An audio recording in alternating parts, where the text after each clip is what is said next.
Welcome to today's event. What do journal rankings and metrics really mean?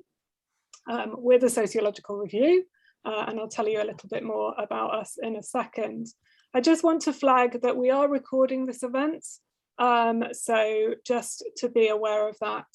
So I'm Michaela Benson. I'm the Editor-in-Chief at the Sociological Review and Professor in Public Sociology at Lancaster University. And I'm joined today by Roger Burrows, who's a trustee at the Sociological Review Foundation, which, for those of you who don't know, is the charity that is behind the Sociological Review. And he's currently Professor in Cities at Newcastle University. And I'm also joined by my co-editor, Wes Lynn, who has recently taken up a post as Associate Professor in the School for Cross-Faculty Studies at the University of Warwick.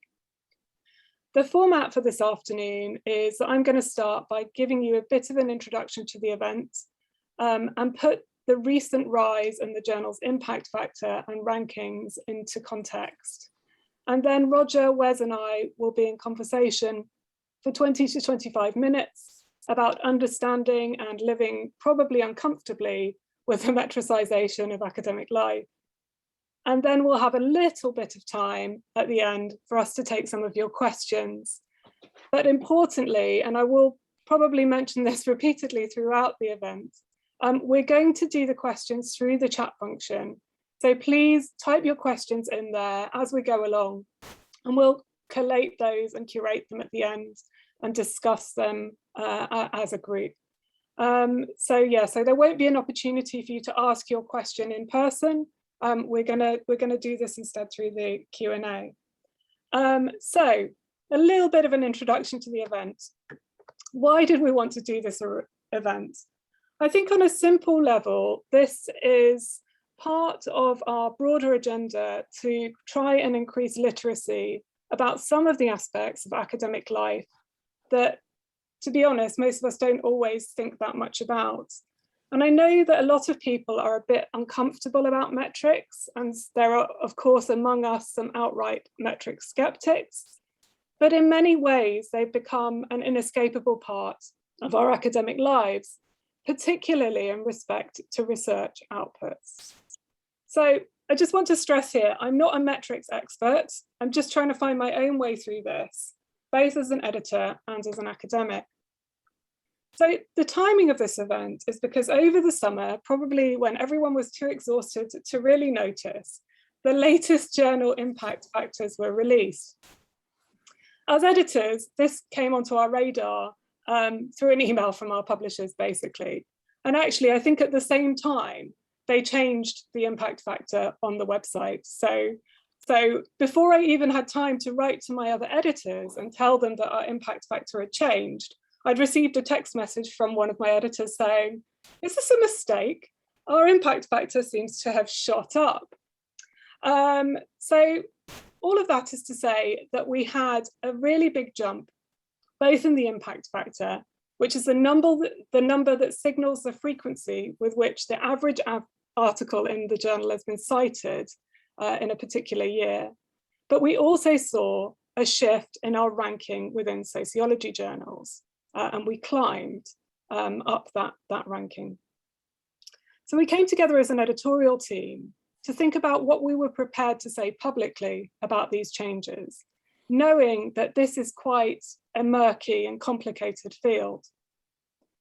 So for me, while this rise in ranking affirms our position as a voice within the ongoing conversation about sociology and suggests that our influence in the discipline has grown, I felt that we also had a responsibility as a result of the space that we do occupy as a very publicly facing journal to ask questions.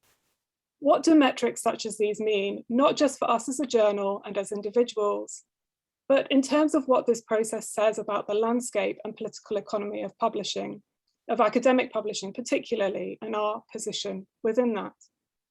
So this event is what we came up with, talking about the immediate context of this year's metrics and thinking about this more broadly within the metricization of academic life. So what's actually happened? The headlines are that our impact factor jumped from 2.151 to 4.258 in the space of a year. So it had been around 2 for quite a while. So this was quite puzzling in some ways. And just a reminder, that impact factor reflects the frequency with which an article was cited in a particular year. So it's an average article. Our rankings within peer-reviewed sociology journals went from 39th out of 150 to 14 out of 149. Now, the first bit of context is that we have to recognize that we're not the only journal whose impact factor rose in this rather dramatic way.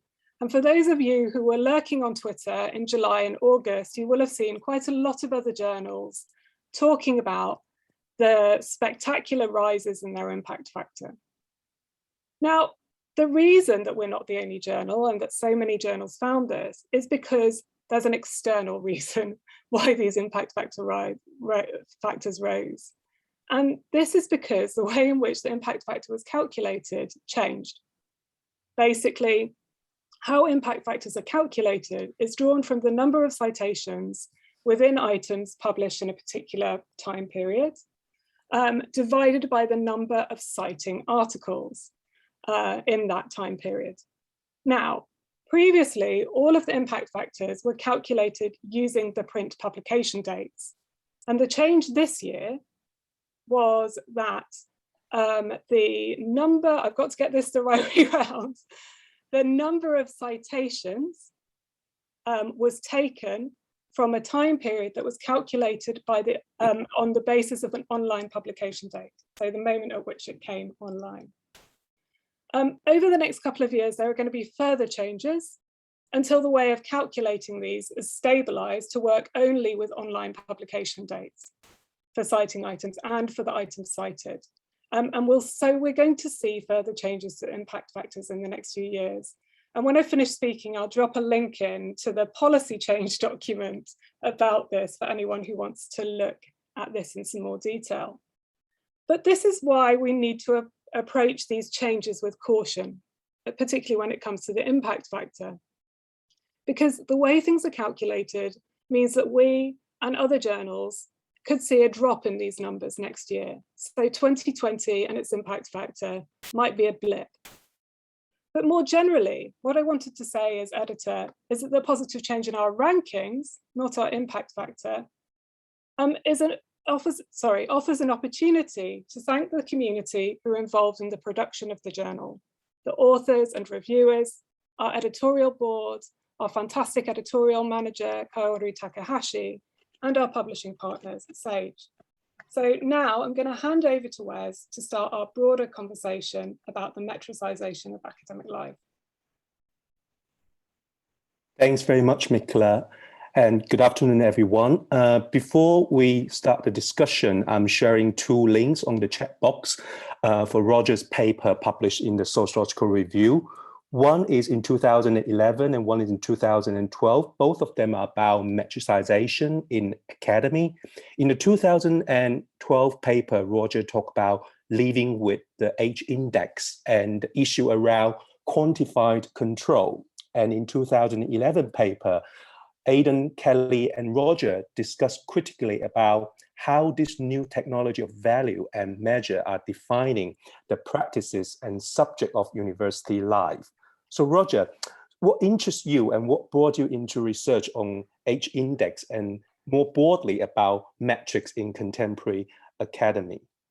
Oh, thank you, Wes. I hope you can all hear me. I can't believe it's 10 years ago. It's 10 years ago since we were publishing those papers. It's just unbelievable how quickly time has moved on. My interests will come out of a kind of a broader concern at that time with metricization within neighborhoods and within geographies. I was doing some work on something called geodemographics, and out of that work emerged a kind of disjuncture between what places felt like qualitatively and what we were being told they were like through quantitative measures using a range of kind of variables. And it just struck me because at the time I was in a kind of a senior management role within an unnamed university. and I was presented with something called a people plan, which was a statistical data file about people's activities, you know, their teaching loads, their PhD numbers and such like, but also for the first time, citation statistics as well. And I remember you could sort on H-index and other kind of variables. And what struck me was that there was a qualitative difference between my own kind of judgment of the good citizens in the department and who came top of the ranking using this kind of metric. And at the same time, I was also writing about an HBO TV series called The Wire. And for anyone who's seen that series, you might recall in series 3, there's a very, very good narrative about the role of statistics and measurement within the management of policing around Comstat. And it just struck me that there was something very, very similar going on within our organisations. And of course, the thing that catalysed my interest was Ros Gill's amazing paper at the time in 2010. I think it was Breaking the Silence. And I just thought it would be worth interrogating what seemed to be happening and which has accelerated since then in terms of the metricization of the academy. Obviously in terms of citation scores, but in all of the other kind of emissions that we now generate in our everyday practices that seem to me to be recursively feeding back into our practices in terms of how we were feeling about ourselves and how we were being controlled essentially by a range of commercial and managerial interests. So the paper was an attempt really not to provide a technical overview of metricization, but to try and think of the kind of the emotional or the effective consequences of what this was doing to us as academics within a broader kind of historical perspective.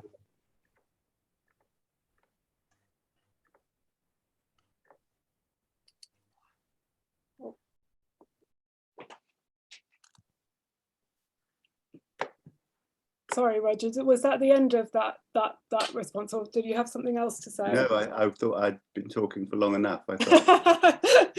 Apologies. So yeah, I mean, I really think that idea of affect is really interesting, and it's certainly something that's stuck with me from reading those papers, but also from reading your paper I think it's the one that's written with Caroline Knowles called The Impact of Impact. And I think you must have been reading that book. Is it the super sad love story, whatever it is? Love story, yeah. Yeah, at the time, because there's this image that's just stuck with me from that paper, which is this idea of academic offices and just having your H-index as an individual flashing over the door. And that's just the one that's stuck with me since reading that. So I suppose, though, you know, obviously that novel and indeed that kind of presentation is incredibly dystopian. But I wondered if you could unpack a little bit what's changed since the paper. What actually are we talking about when we're talking about the metricization of kind of academic life? Well, I think the main thing that has changed, which I hint at in that first paper, was that a lot of this comes out of attempts at audit and the broader debates about the audit culture. I date it from the early part of this century, probably emblematically after the publication of Anne Oakley's novel Overheads, and also Marilyn Strathern's kind of anthropological investigation of metricization within the academy. But I suppose what I hinted at in that paper, and which I think is now in full flow, is this shift away from metrics being used within audit to develop a kind of an autonomization such that they're able to kind of mimic markets. It seems to me that metricization was all about within sort of statecraft, trying to get what were previously kind of public sector organizations that weren't directly impacted by kind of market processes to begin to mimic market processes by the use of non-price based data like citation scores and other kind of metrics that we're talking about. I suppose what I want to argue now is that this is no longer just about mimic. This is about enactment. We are in a fully fledged marketized system, albeit with all sorts of kind of perversions, and it's very, very difficult to escape these processes. And I think that the challenge that we face today is to think about how, not just in relation to the academy, but more broadly, how ubiquitous datafication, you know, comes to overdetermine our activities in ways that are only just beginning to be understood. And I think this is just one other example of a process by which, you know, even our most mundane activities, things that we tell our first year students how to do, how to cite correctly, how to use a bloody Harvard citation index or a score, a referencing process, or whatever it is that you choose to use. The most basic of academic practice is now monetized. You know, the most basic thing that we do is all aggregated up and used to define a myriad of statistics and metrics, which are indeed themselves in competition with each other now. I was writing about the H index. I saw this week there's a new one just come out of Australia called the Epsilon index that will be competing, almost like a different variant of this metric virus that is taken over the globe, to rank us, to place us, to evaluate us. And increasingly, you know, we don't even need to be aware that this is happening. This is happening in the background. You know, there's a constant process of datafication and value evaluations occurring in terms of our activities through our mundane academic practice. And the challenge is, you know, to come back to the wire, you know, how to, you know, it's either play or be played. How do you actually get out of that system? Is it possible now within academic life to be generative of a non-metric sense of value, a more kind of a qualitative, aesthetic sense of the worth of the work that we do? Or is everything simply flattened by these processes of digitization in terms of its value? Some of you might be involved in the ref at the moment. I'm sitting here reading ref outputs, and the process of trying to read people's life works and then in the end decide whether it's a 1, a 2, or a 3, or a 4 has huge consequences in terms of the kind of value processes that we engage with. So I'd say those processes have accelerated and will continue to accelerate. And it's interesting in the restructuring processes that many institutions are now engaging with, the way in which new complex metrics based upon, you know, amalgams of various of these things are being used to evaluate the worth of colleagues. Evaluations which don't always necessarily square with one's everyday experience of the worth of colleagues in the corridor. That's really great, Roger. I think certainly as an editor, that idea of acceleration is something that has really come home to me in the space of the time I've been editor. So it's been about 5 years, maybe 6.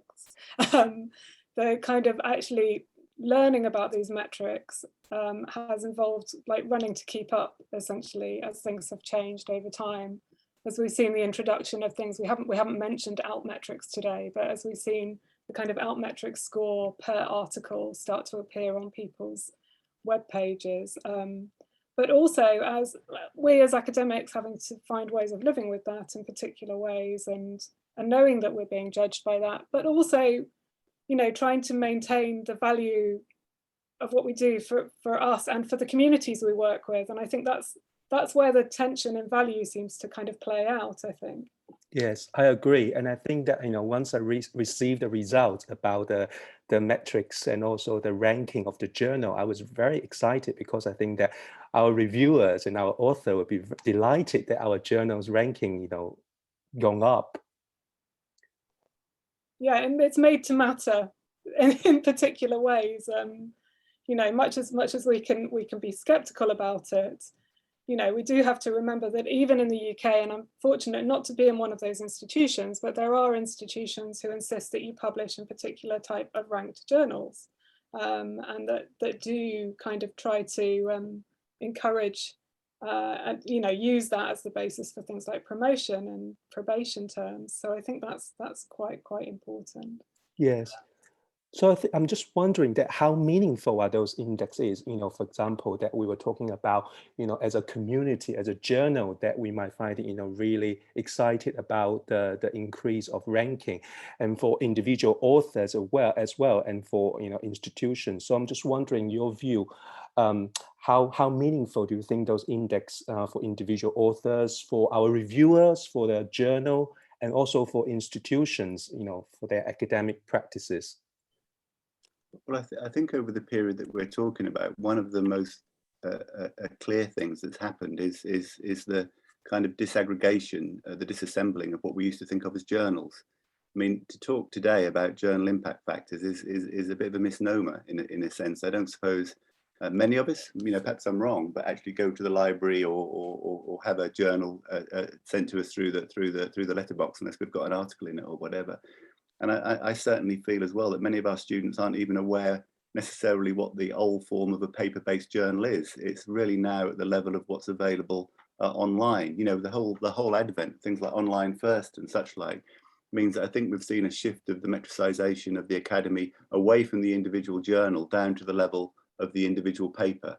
And I know that now when something's published, most commercial publishers have a metrics page linked with each journal, which doesn't just show the citations, but it also shows the number of downloads and the alt metrics as well. So in a sense, the valuation of that is a kind of a real-time analysis based upon who's twittering, who's citing, who's downloading the material, and you can almost see things move in real time, and that was just unbelievable in 2011. So this kind of real-time valuation of the well, it's not even a valuation, but the real-time metricization of that particular output, that particular paper, that seems to be new, and that seems to be continuing apace. And I think previously, when we had units, when we had journals as a basic unit of analysis, and when we still had some kind of quality control in terms of the admissions of those journals within these commercial data sets. I remember working on a journal called Information Communication Society with my friend and colleague Brian Loader back in the day. I think we had to try 2 or 3 times to get it accepted into one of these databases, because we had to write almost like a proposal to get it accepted. Were the editors, were the people, were they reliable? What was the peer review process? Was it published on time and such like? But now, I suppose, with the Googleization of these processes, it's all open, and with all kind of open access journals and other forms floating around the system, I do think these debates kind of link with all of the debates about open access and such like, where we have a lack of traditional quality control, perhaps, in relation to the production of these indices. So an acceleration, but also a kind of a movement towards a more real-time movement in terms of these papers. I mean, what you're talking about there, Roger, is the kind of the multiplication of the different forms that a journal can take in this contemporary digital environment. Yeah. And also the basically the process of how you set up a journal and how you become recognized and legitimated as a journal within these metric systems. So that kind of conversation about quality control is to do with a shift in the processes for setting things up.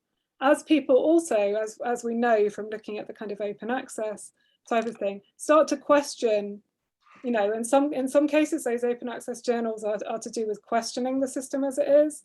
In other cases, they're to do with taking advantage of the opportunities that opens up in ways that still remain marketized. So there's quite a complex landscape there around open access in some respects, isn't there?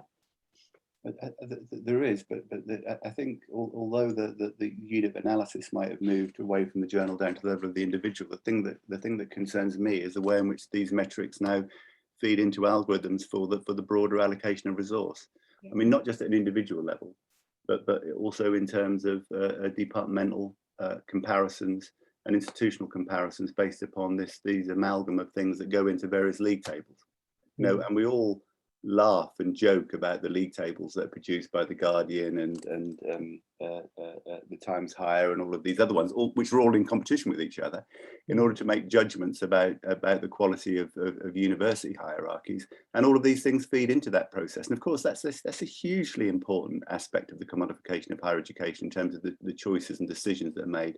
So even if these metrics don't directly feed into the allocation of block grant and such like, although perhaps they do that as well, they do feed in indirectly in terms of the kind of quality outcomes that you see and the marketing of institutions in relation to the competition essentially for students and other funders of research and so on.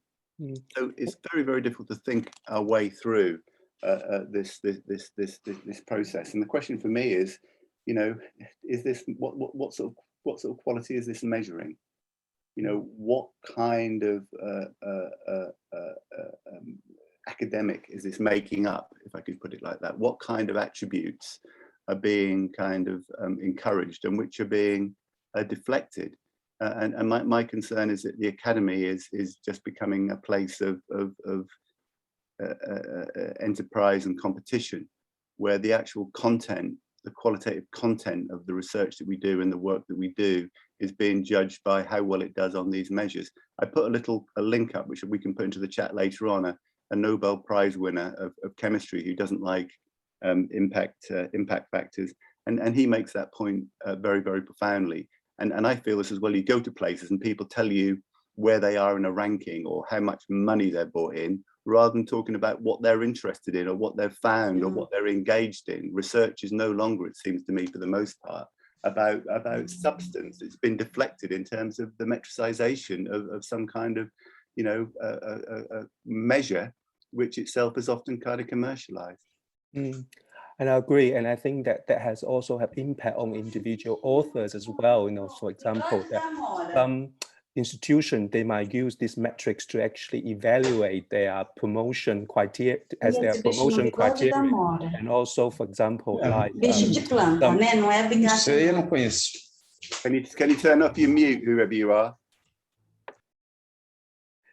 So, for example, like some university, you know, in Hong Kong, they might judging on the papers ranking in order to the assessment of tenure check. So I think, you know, those things might feed into, you know, individuals' practices in terms of, you know, their publication strategies and what kind of journal that they choose to publish. Sure.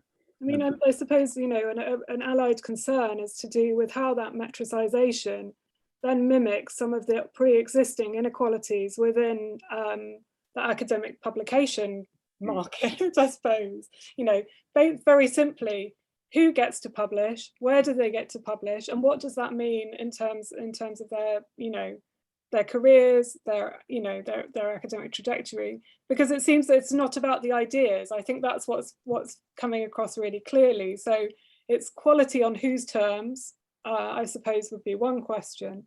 But also that, you know, well, actually, we're not evaluating ideas any longer. And I mean, for me as a journal editor, it seems to me, the journal editor of the Sociological Review particularly, it seems that we have one set of values that we try to uphold as an editor, as an editorial team, which is to do with working with people around their ideas, trying to make space for conversations and dialogue around their ideas through the peer review process. But that is entirely at odds, it seems to me, with that marketization structure. And that's, I think that's been the tension that I've been struggling with all the time that I've been the editor-in-chief, because it really is, it's really clear that there's a demand for that value around ideas, because that's why our peer reviewers, why our authors engage with us in that way, in part. I mean, you know, obviously there are a whole host of competing factors around why people want to publish with us. But we've been actively trying to create that space where the ideas can develop and kind of take shape, take new form in dialogue, in conversation. So trying to move away from that individualized kind of understanding as well.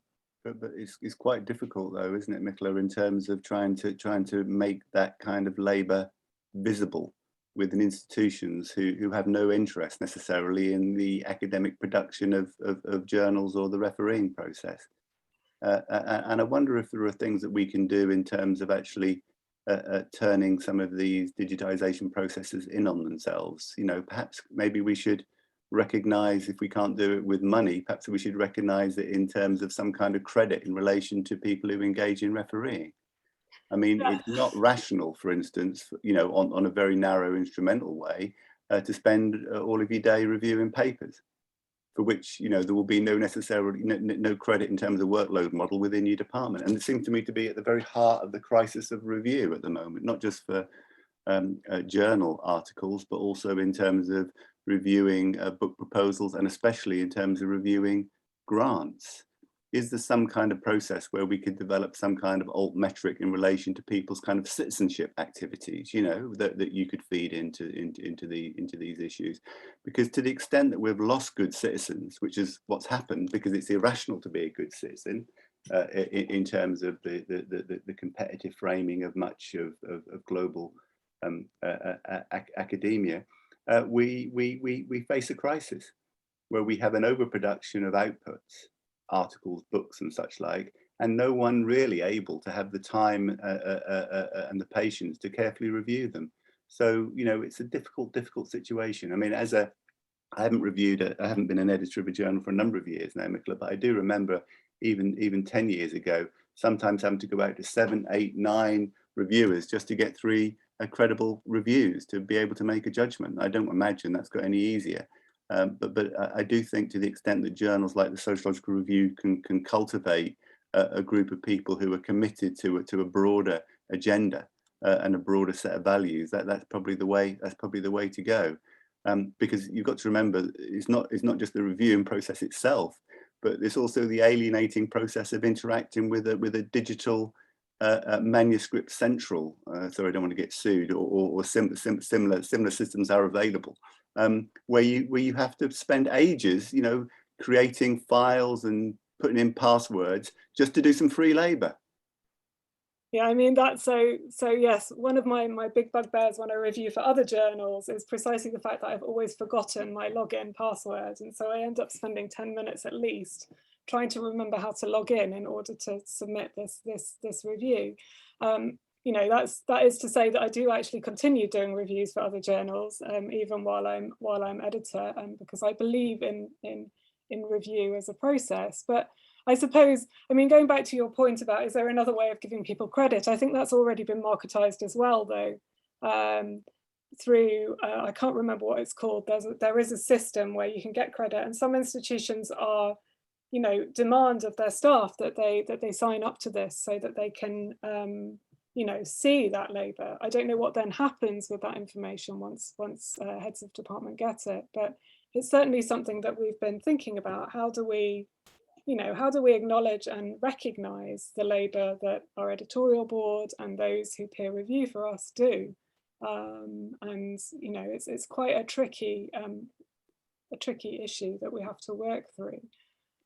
So, I mean, back to this idea about the journal, though, I mean, the other thing that we've been doing, and I don't know whether this is futile in light of this conversation, is we've been really working hard. Well, I don't think it is futile, because we are known as a journal, the Sociological Review.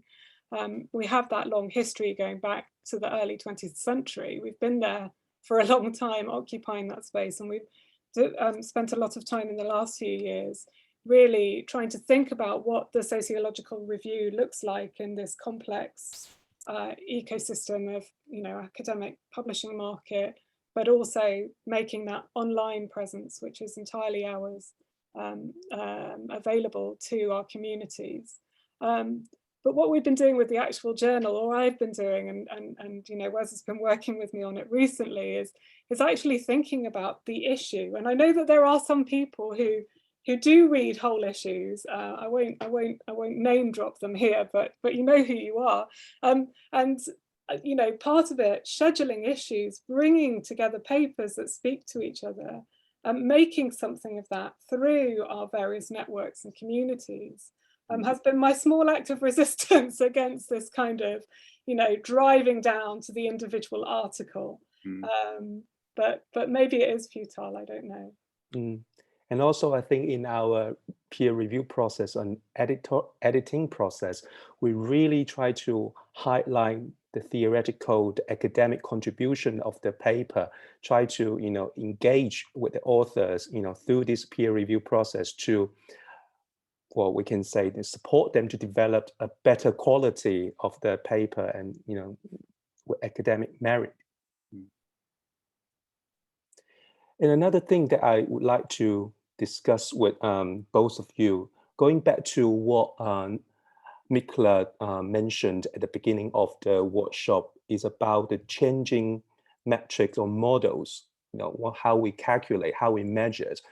And in Roger's paper, you mentioned about, you know, planning for mode, I'm just wondering how meaningful it is, as a journal, or as an individual, to actually prepare and planning for this kind of changing, or to engage with this changing structure, changing model of calculation and measurement. Well, shall I have a bash at that? I think planning and these metrics is a really interesting issue. And I think the thing that marks it more than anything else is the manner in which the new technologies allows you to know what else is happening in the world, and also to be guided by algorithms that tells you what's happening in the world.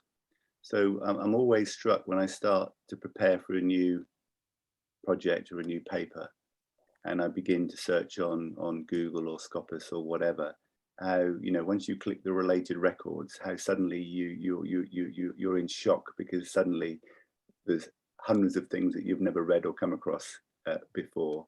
And then, of course, the algorithm starts sending you things that I don't think you would ever have necessarily have found other than through that kind of algorithmic process. So it's not to do with planning per se, but it is also about the kind of the manner in which we work, in terms of having available this massive and often kind of directive knowledge base that points you towards various kind of outcomes. But the second point, which is about planning, I suppose, is about where to publish.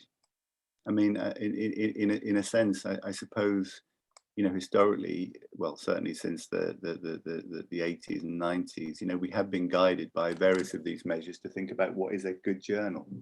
And it's one of the reasons why, it's been quite difficult to establish, or historically it's been quite difficult to establish journals from the get-go, in terms of actually beginning to actually figure within those processes.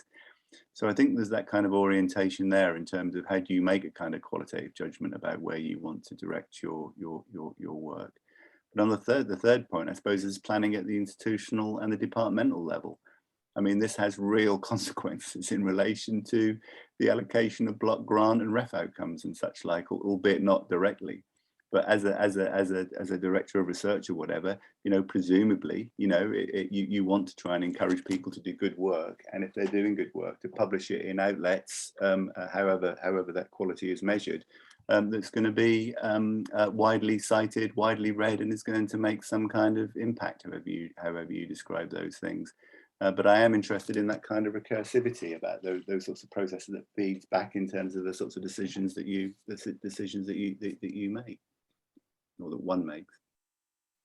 Yeah, it's really tricky. I think that, every day I receive emails inviting me to submit to a whole variety of things, some of which look more credible than others. I mean, I think I got one that asked me to submit an article to a mathematics journal yesterday. So it was really clear to me that that wasn't for me. But, I think that the landscape's tricky to navigate as an individual. And it's changing so fast in many ways, actually, that keeping colleagues up to date in an environment where they're having to keep on top of so many other things in itself it presents its own challenge.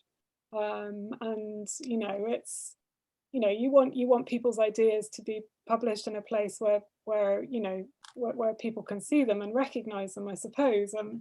It is a really, really big challenge. So yeah, I think that's kind of important. And I mean, I'm aware that a lot of our discussion today has oriented towards the context in the UK and the higher education sector in the UK, the way in which we're audited, our research is audited. And I know those systems exist in lots of other places as well.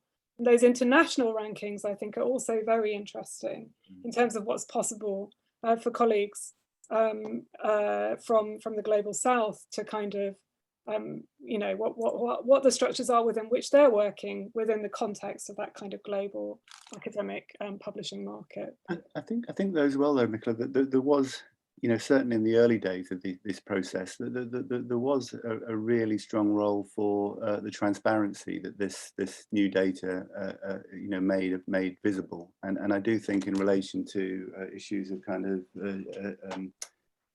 academic credibility and the work that people were doing, no one knew really, and all of a sudden here you had lists of publications and citation scores that really potentially did raise the profile of writers and authors who are otherwise invisible within the academy because of their gender, their race, their disability or whatever. So I do think in a sense that transparency was, for a time at least, potentially transformative, and it did mean that some of the established figures who were there, not for any reason of evidence, but just to do with kind of historical tradition or whatever, did have their positions challenged for a period of time. Whether that's still the case now, I don't know. I mean, this seems to me now to be the portal of recognition wherever you are in the world, unfortunately. And of course, predominantly Anglo-English language as well. If you're a German scholar or an Italian scholar, maybe even a French scholar as well, the extent to which you appear within these metrics is questionable. I think so. I think there's all sorts of biases and potentialities within the development of these things. That's great. Thank you very much. I think probably it's time to move across to some questions. So I think it's over to Wes to chair the questions. Yes, we've got a few questions already. So one is from Rachel, asking about how have impact factors been measured throughout sociological reviews' centennial existence. I mean, I don't think that they've always been measured in that way. I suppose there's a kind of question about who had about the reputation of the journal in that longer history, and where it was located in quite a complex assemblage of publishing at different points in time. So from its history of setting itself up as a sociological society at the beginning of the 20th century, through a kind of system where actually it was probably a set of papers that was being self-published by the editorial team, through to its kind of incorporation in probably the 1950s or 60s into a kind of publishing infrastructure that included a publisher. There have been various ways in which its, I suppose, success and impact could be measured, I suppose, rather than formally measured through those kind of metricizations. So I hope that kind of gives a little bit of a sense of the context of how things might have changed. But I think that the point is that the way it's measured today has been around. I mean, Roger would be able to answer this better than I would. Has been around for a period of time, and in that time it's changed. So. Well, the first citation indices were developed in the early 1950s, but they weren't developed for the development of these metrics. They were designed for people interested in the history of ideas to be able to look at the transmission of ideas through journals, and clearly not in the computational form that we understand it now, but through papers, through science citation indices and social science citation indices. And indeed, I'm old enough to remember when all of this was done in big books that were published every month. So if you wanted to see whether a paper was published, you'd go to the library and pull off the library shelves a huge orange book, I remember it was, and there was complex kind of connections to see what the paper was that had cited your paper or the paper that you were interested in to track it through.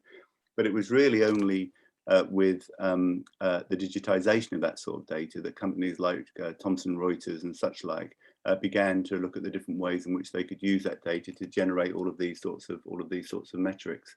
So as I say, I think impact factors might have been calculated from the 1980s onwards, but I think it was really only from the 1990s that they began to have a real bearing upon these kind of commercial decisions, because many journals were either published by university presses or they were published by academic societies. And the commercialization of academic publishing is within relatively recent memory, which of course, also interestingly has led to this kind of proliferation of all of these journals, which are no longer marketed to libraries across the globe as single journals, but are all bundled together, rather like a set of kind of collateralized debt obligations that you get within subprime mortgage markets. Where if you want to pay a reasonable price for the journal that you want, you have to take a bunch of other journals which perhaps are of not such good quality. So I think this is a relatively recent phenomenon, and certainly the digitization, the acceleration of it, and the publicness of it all is a really recent invention.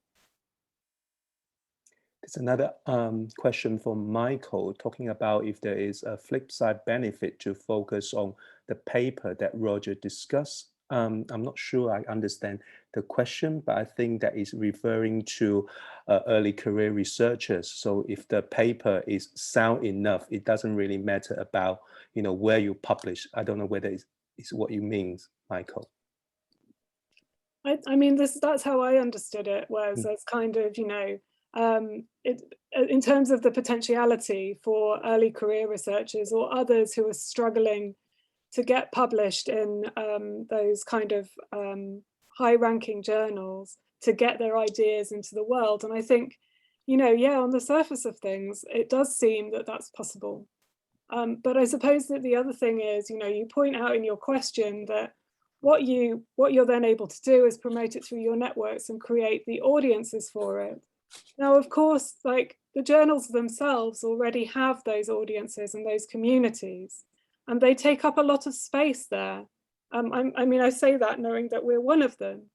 And so actually, it's already stacked entirely against you, not just from the point of view of you not being able to get into the prestigious journal. I would say that we've worked really, really hard at the Sociological Review to find a way of bringing more early career scholarship into the journal. And we're working at the moment on our internationalization to do the same thing there. So that, you know, they can access the resource of the journal, which is the network, which is the communities that we speak to, so that we work with people to do it. Because otherwise what we're doing is we're letting people individualize that process of publishing in ways which are exhausting, which add labor for them, in order to make good ideas travel. So, you know, I appreciate the potentialities of the kind of DIY models of doing this, but I do wonder if that kind of avoids the central issues of restructuring that need to happen at the heart of the kind of publication process. I wonder if it also biases particular kind of personality types and particular commitments to kind of an entrepreneurial spirit. Not that I'm going to be critical of that, but there are some excellent scholars who do fantastic work, who really find that kind of activity brutal and really, really difficult, who don't use social media, don't want to use social media, don't want to be an entrepreneur of the self. You know, they actually just want to get on with their work and publish it in a good journal. And I do wonder if it leads to a different way of making up academics, where people are rewarded who are able to strategically use those networks to get their work known, and perhaps, you know, is a bit discriminatory against people who have a different type of orientation towards their work. I'm not, you know, I just think people are different, and it's a skill set that hasn't traditionally been necessarily one that's been widely kind of inculcated, but maybe that's changing. Yeah, just to follow up what we just discussed, and in terms of early career researchers' work, I think as a journal, we really try to promote early career researchers' work, because I think personally that, you know, PhD student, PhD researchers' work is probably the most innovative and creative work, you know, in academic work. Another question is from Dorinda. What is your view on book review? Because they are not normally cited, so they would also keep, you know, our personal H index down. I don't know whether, do they get counted in H indices, Roger? So I don't know. Well, they do if they qualify as a kind of a review essay. Normally, if you take 2 or 3 books together and write a book review, but often they don't. Well, they very rarely get cited as an output. And I think that's really sad, and it's another example of the crisis of review, not just invisible review for journals, but actually book reviews as well. I mean, I used to love the book review sections of journals back in the day. You know, I used to love, I don't know if it's even still published now, but Current Sociology, which was a journal of book reviews. You know, it was a good way to find out and to get pithy summaries and critiques of books that were being produced. But I think the quality and the quantity of book reviews is probably in deep decline now. It'd be quite interesting to go back and look at an issue of Sociology, British Journal of Sociology or Sociological Review from the 1970s and actually look at how many pages were dedicated to book reviews compared to articles. And I think you'd see that it was in quite sharp decline. So I don't know whether it's time well spent, personally. I mean, I think there's time well spent from the point of view of thinking about the ideas that you'd be working with. I suppose it possibly does throw it out of the, you know, it's not quite, they're not valued in the same way, either by journals or by those kind of indices in some respects. We do book reviews. We've actually taken them out of the journal. All of our book reviews are online now, and they're, you know, carefully curated by Charlotte Bates, who's our book reviews editor. But yes, traditionally the Sociological Review had very extensive reviews where people engaged very, very thoroughly with the ideas at the heart of books. Whereas I think the kind of the shrinking of the space for the book reviews can make it into a format that's quite compressed. So it can be like a 500 to 800 word type of piece, which just barely gets into the content. And I think that's one of the issues. I think what is valuable and does seem to have taken hold in that kind of, you know, dialogues tradition is actually reviews of a whole bunch of books in the same area and to write a review essay. I mean, they're often very, very useful and often quite widely cited, in fact, because it's an easy way to get a kind of a point of departure or a summary of a broad area of work. So I would say that rather than, you know, having individual book reviews, if you're going to engage in that kind of activity, maybe experiment with looking at journals who are interested in publishing, you know, reviews of broad fields of work. Yeah. And also going back to what Roger mentioned earlier about citizenship, we do need people to carry out book review to actually develop this kind of, you know, citizenship or academic culture about peer review. So another question is from Stephen. Stephen talked about, are there any benefit and positive thing to H-index metricization for us as academic today? Yeah, well, I'm sure there are in terms of, as I said before, in terms of transparency or relative transparency in terms of work and how widely it's cited within particular fields. I mean, it's not just the H-index per se, which has all sorts of, you know, difficulties with it, and there are various kind of refinements around things like this new Epsilon index and a whole journal of science metrica. You know, there's a whole field of study looking at the use of citations within these practices.